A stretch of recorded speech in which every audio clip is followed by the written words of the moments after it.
కృష్ణా జిల్లా అవనిగడ్డ నియోజకవర్గం శ్రీకాకుళంలో శ్రీకృష్ణ దేవరాయ మహోత్సవాలు ఘనంగా ప్రారంభమయ్యాయి. 2 రోజుల పాటు ఈ ఉత్సవాలు జరుగుతున్నాయి. తెలుగు జాతి చరిత్ర శ్రీకాకుళం నుంచే ప్రారంభమైందని అవనిగడ్డ ఎమ్మెల్యే మండలి ప్రసాద్ అన్నారు. 1518వ సంవత్సరం ఫిబ్రవరి 11న శ్రీకృష్ణ దేవరాయలు శ్రీకాకుళం వచ్చిన సందర్భంగా 2007 నుంచి ఉత్సవాలు జరుపుకోవడం ఆనవాయితీగా జరుగుతుందన్నారు.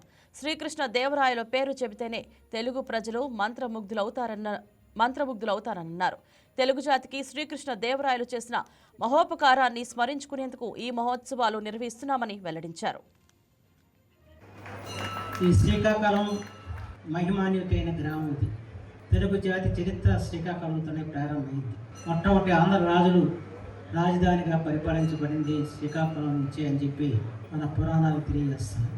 అలాగే తెలుగు వారికి అనేక జాతులు అంటే మన ఎక్కడ భాషాపూర్వకంగా ఏర్పడ్డ జాతులు. అయితే మన తెలుగు వారికి ఉన్న అదృష్టం ఏంటంటే మన జాతికి ఒక దేవుడు ఉన్నాడు. ఆ దేవుడి ఆంధ్ర మహావిష్ణువు. ఆంధ్ర మహావిష్ణువుని సందర్శించడానికి 1518వ సంవత్సరంలో ఫిబ్రవరి 11వ తారీఖున ఇక్కడ శాసనాల ప్రకారం సాహితీ సమరామైన చక్రవర్తి ఆంధ్రభోజుడు శ్రీకృష్ణ దేవరాయలు రావటం, ఆయనకి కళలో ఆంధ్ర మహావిష్ణువు కనిపించి, నువ్వు సంస్కృతంలో అనేక కావ్యాలు రాసావు కానీ తెలుగు భాషలో రాయలేదు, దేశ భాషలందు తెలుగు లెస్స అని చెప్పి నీకు తెలుసు కదా అని చెప్పి ఆయన చెప్పడం. అలాగే ఆముక్తమాల కథాంశాన్ని కూడా ఆంధ్ర మహావిష్ణువు కల్లో చెప్పడం కాకుండా నీవు ఈ కావ్యాన్ని రాసి నీ ఇష్టతో అయిన వెంకటేశ్వర స్వామికి అంకితం అని కూడా అన్నారు.